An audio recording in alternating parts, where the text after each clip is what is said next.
নিবিড় একটা সম্পর্ক তৈরি করার তৌফিক দান করেন। যাই কিছু বললাম বুঝে থাকলে আমলের তৌফিক দেন, ভুল ভ্রান্তি হয়ে থেকে নিজ গুনাহ ক্ষমা করে দিন।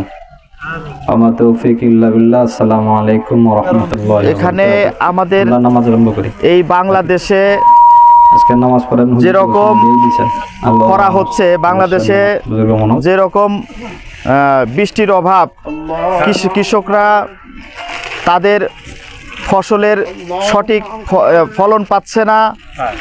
অনাবৃষ্টির কারণে কৃষকদের ইরিগেশনে অনেক সমস্যা হচ্ছে। শুধু ইরিগেশন না, আপনার পশু পাখি, গাছপালা, তরুলতা সব কিছুই বৃষ্টির অভাবে এগুলো শুকায়া যাচ্ছে, এদের ঠিকমতো ফল হচ্ছে না। যেমন এখন আমের সিজন, লিচুর সিজন, এই ধানের সিজন, এই আমের মুকুলগুলো খরার কারণে ঝরে পড়ে গেছে। এবং কি কৃষকের যে এখন ইরিগেশনের সময়, ইরিগেশনে আপনার কৃষকরা ঠিকমতো খেতে খামারে পানি দিতে পারছে না। এবং কি নলকূপেও, গভীর নলকূপেও পানির সংকট, পর্যাপ্ত পরিমাণ পানি নলকূপে উঠছে না। সে কারণেই আপনার কৃষকের ফসলি জমি ফেটে চৌচির হয়ে যাচ্ছে এবং কি কৃষি ফসল বিনষ্ট হচ্ছে। তো সেজন্য আমরা এই আল্লাহর দরবারে সবার গুনাহ মাপের জন্য, বিশেষ করে আমরা যারা এখানে বাংলাদেশে বসবাস করি মুসলমানরা, আমরা অতি লোভে পড়ে, অতি শয়তানের ধোঁকায় পড়ে বিভিন্ন অপকর্ম করছি, পাপে লিপ্ত হচ্ছি। সেই কারণেই আল্লাহ আমাদের উপরে নারাজ হয়ে রহমতের বৃষ্টি বর্ষণ করছে না। সেজন্য আমরা এই মাঠে সমবেত হয়েছি আল্লাহর দরবারে ক্ষমা চাওয়ার জন্য।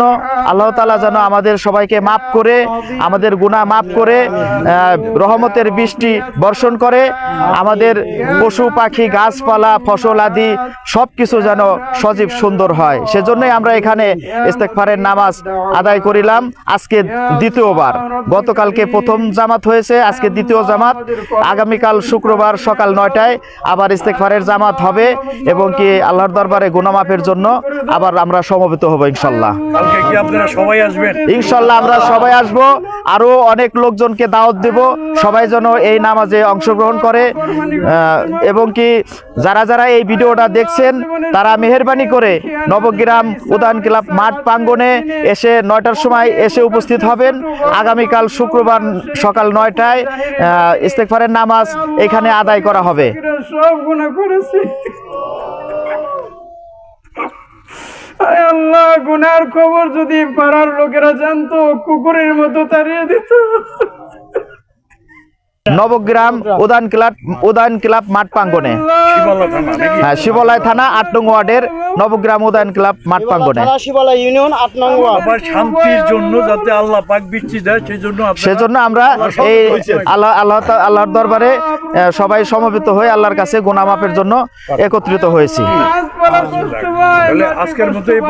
আজকের মতো এই পর্যন্ত, ইনশাআল্লাহ আগামীকাল হবে। আসসালামু আলাইকুম ওয়া রাহমাতুল্লাহ।